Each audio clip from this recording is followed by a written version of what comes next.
Welcome to Knossos, traveler, where the Minotaur once prowled.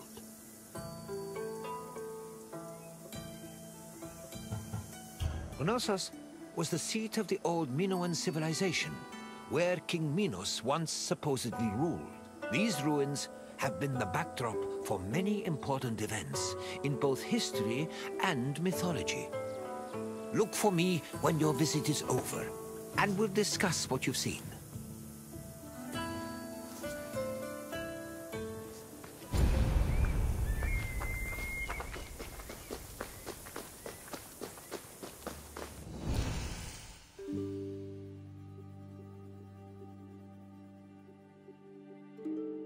The island of Crete was first settled around 8000 BCE. Over time, significant towns and maritime trade began to develop.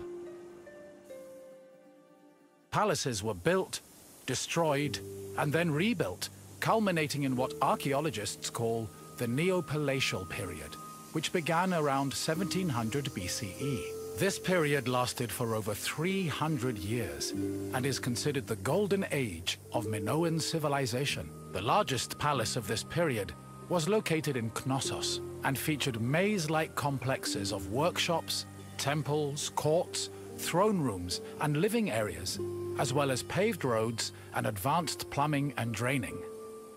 Trade and external relations were important to the Minoans, and their networks extended across the eastern Mediterranean. As a result, the people of Crete and the lands they traded with often influenced each other and exchanged ideas, usually through peaceful interactions instead of military conflict.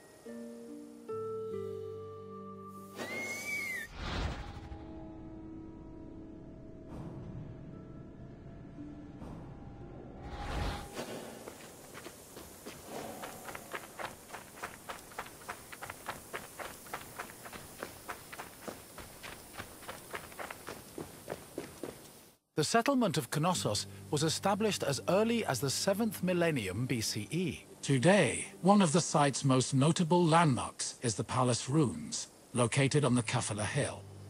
The ruins are split into two phases: the old palace, which has been poorly preserved, and the new palace. The new palace of Knossos had a surface area of approximately 13,000 square meters, making it the largest Minoan palace. Its focal point was a central court, which was probably used for ceremonial activities. The Minoan palace centers collapsed when Crete was overrun and conquered by a Mycenaean invasion from mainland Greece. However, the date of the final destruction of Knossos' palace is still unknown.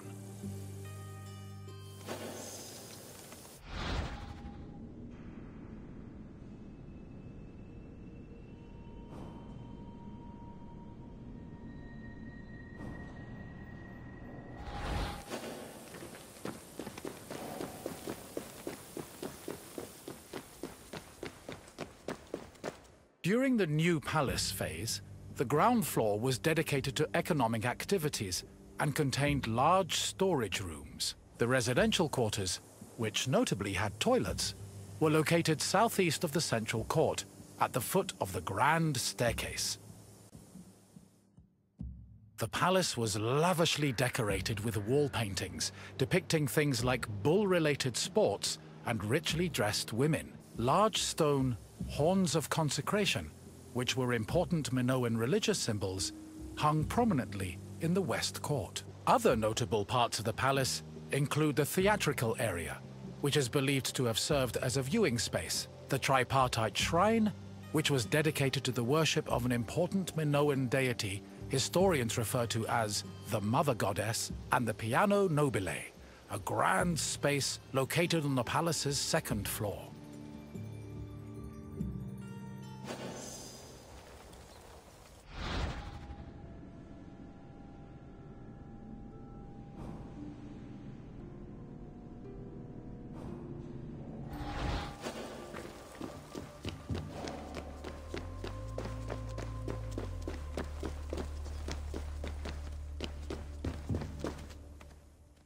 During his trips to Crete, archaeologist Arthur John Evans discovered several ancient tablets. They eventually led him to define the forms of Minoan writing, known as Linear A and Linear B. The Minoans used these forms of writing for recording many things, including business transactions. For example, one clay tablet discovered at the Palace of Knossos was inscribed in Linear B script. The tablet detailed the transfer of coriander, often used in the perfume industry, between a man named Kyprios and another person named Twinon. The deciphering of tablets such as these has given historians great insight into many aspects of Minoan culture and society.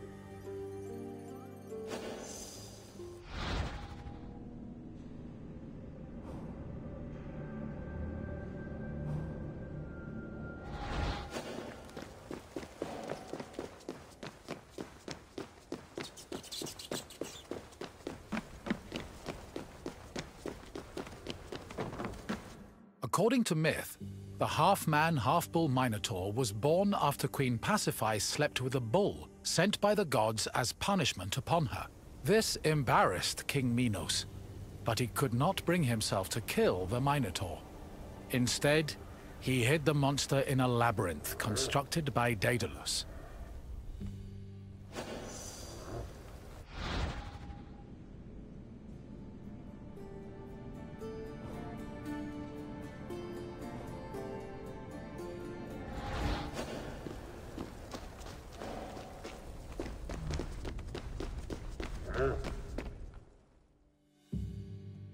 Daedalus was an important figure in Greek mythology, an ingenious inventor. He once became so jealous of his similarly clever nephew that he threw him from the top of the Athenian Acropolis. As a consequence, Daedalus was banished from Athens, though this did not prevent him from being able to get work. In Crete, he was hired by Queen Pasiphae to construct an artificial cowsuit that would allow her to seduce a bull she was particularly taken with due to a curse from the gods. Daedalus complied, and his invention helped facilitate the birth of the Minotaur. Afterwards, Minos conscripted Daedalus to build the labyrinth, presumably as penance for his role in creating the Minotaur. But perhaps the most well-known story about Daedalus involves his son, Icaros, who used wings built by his father and flew too close to the sun, thus plummeting into the sea.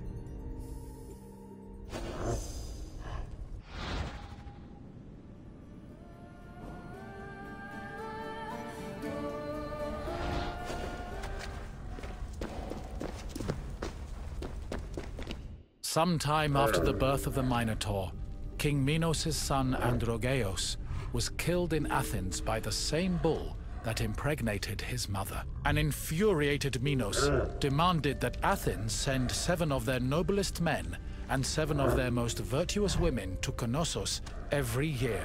After being carried to Crete aboard a ship with black sails, the men and women would then be cast into the labyrinth to be eaten by the Minotaur.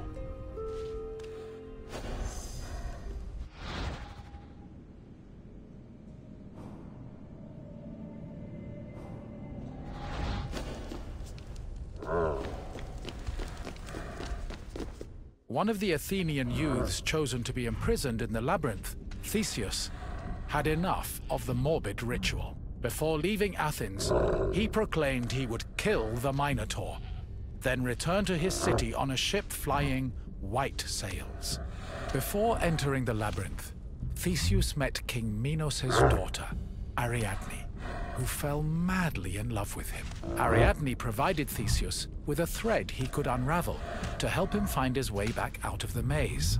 Armed with this thread, Theseus entered the labyrinth, killed the Minotaur, escaped the maze, and set sail for Athens with Ariadne by his side.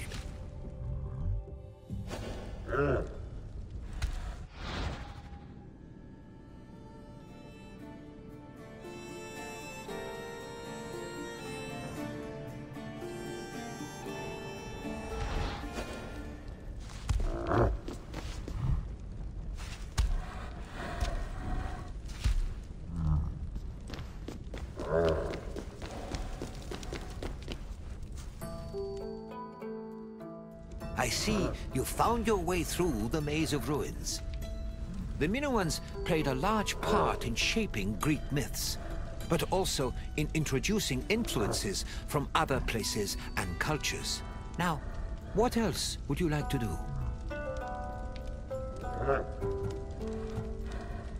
Farewell, traveler. I hope you enjoyed exploring the ruins.